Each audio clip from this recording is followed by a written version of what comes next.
একটি গাছের পাতা ফুটিয়ে গোসল করলে অ্যালার্জি চুলকানি চিরতরে বিদায় হয়ে যাবে। আমাদের অনেকেরই অ্যালার্জি চুলকানির সমস্যা আছে এবং ম্যাক্সিমাম মানুষের চুলকানি ঘাপাচড়া বেশি হয়ে থাকে। বর্তমানে অনেক জায়গায় পানির সমস্যার কারণে এই সমস্যাটা বেশি হয় এবং অনেক খাবারের কারণে এই সমস্যাটা হয়ে থাকে। অ্যালার্জি চুলকানির সমস্যা ম্যাক্সিমাম মানুষের রয়েছে। একটি গাছ, এই গাছটা হচ্ছে জান্নাতি গাছ এবং এই গাছের গুরুত্ব আল্লাহ তাআলা কোরআনেই বলে দিয়েছেন, ইনদা সিদরাতিল মুনতাহা ইনদাহা জান্নাতুল মাওয়া। আল্লাহ পাক রব্বুল আলামিন নিজেই এই কোরআনের কারিমের ভিতরে এই গাছের কথা বলে দিয়েছেন। এটা হচ্ছে 7 আসমানের উপর একটি গাছ রয়েছে।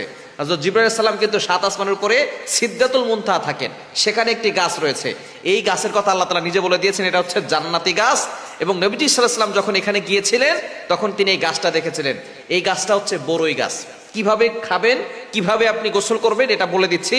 তবে নবীজি সাল্লাল্লাহু আলাইহি ওয়াসাল্লাম যখন গিয়েছেন তখন তিনি বলতেছেন, এই গাছটা দেখার পরে তিনি বলতেছেন, এই গাছের পাতা, বড়ই গাছের পাতাটা হচ্ছে হাতির কানের মতো, এত বড় পাতা, আর এক একটা বড়ের ওজন হচ্ছে 12 মণ ওজন। সুবহানাল্লাহ বিহামদি। সুতরাং এই গাছটা হচ্ছে জান্নাতি গাছ। এই বড়ই গাছের কিন্তু অনেক গুণাগুণ রয়েছে, এটা আমরা অনেকেই জানি না। নবীজি সাল্লাল্লাহু আলাইহি সাল্লামের কন্যা যায়েনব রাদিয়াল্লাহু তাআলা আনহা যখন তার ইন্তেকাল হলো, বুখারী শরীফের হাদিস, তখন তাকে এই বড়ই গাছের পাতা দিয়ে আর গরম পানি দিয়ে গোসল করানো হয়েছিল। এখন কিন্তু মানুষ মারা গেলে বড়ই গাছের পাতা দিয়েই গোসল করানো হয়, তাই না? বড়ই গাছের পাতা দিয়ে গোসল করানো হয়। এখন বর্তমান অনেকেই প্রশ্ন করেন, হুজুর এত জিনিস আছে, ভালো ভালো সাবান আছে, বর্তমান আপডেট যুগে অনেক সুন্দর সুন্দর, অনেক ডিজাইনের এবং অনেক ক্লিন করার সাবান বের হয়েছে, সেগুলো দিয়ে গোসল না করে কেন বড়ই পাতার পানি দিয়ে গোসল করানো হয়? 1500 বছর আগে নবীজি সাল্লাল্লাহু আলাইহি ওয়াসাল্লামের কন্যাকে এটা করা হয়েছিল।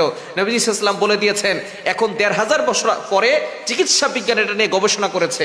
গবেষণা করার পরে দেখে, যখন গরম পানির ভিতরে বড়ই গাছের পাতা দেওয়া হয় তখন ওই পানিটা এতটা ক্লিন হয় এবং এতটা পরিষ্কার পরিচ্ছন্ন হয়, অন্য কোনোভাবে এতটা পরিষ্কার পরিচ্ছন্ন অল্প সময়ের ভিতরে কোনো পানি হতে পারে না।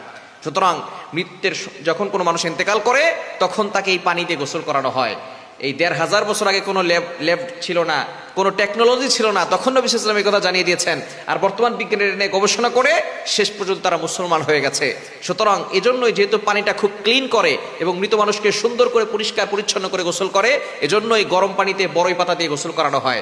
সেই পানি দিয়ে যদি কেউ গোসল করতে পারে এবং ফুটিয়ে যদি সে গোসল করতে পারে গরম পানি দিয়ে, অথবা যদি সে এই গরম পানির পাতাটা, সে বড়ই পাতাটা যদি গরম পানিতে দিয়ে খেতে পারে অথবা চায়ের সাথে খেতে পারে, দেখবেন আস্তে আস্তে তার অ্যালার্জি চুলকানি এগুলো চিরতরে বিদায় হয়ে যাবে। কারণ গাছগাছালির ভিতরে কোনো সাইড ইফেক্ট নাই, এটার ভিতরে আল্লাহ পাক রব্বুল আলামিন শেফা দিয়েছেন। একটা সময় ছিল কোনো চিকিৎসা ব্যবস্থাপনা ছিল না, যারা চিকিৎসা করতো তারা এই গাছগাছালি দিয়েই করতো, তারা গাছগাছালি দিয়ে করতো, কোনো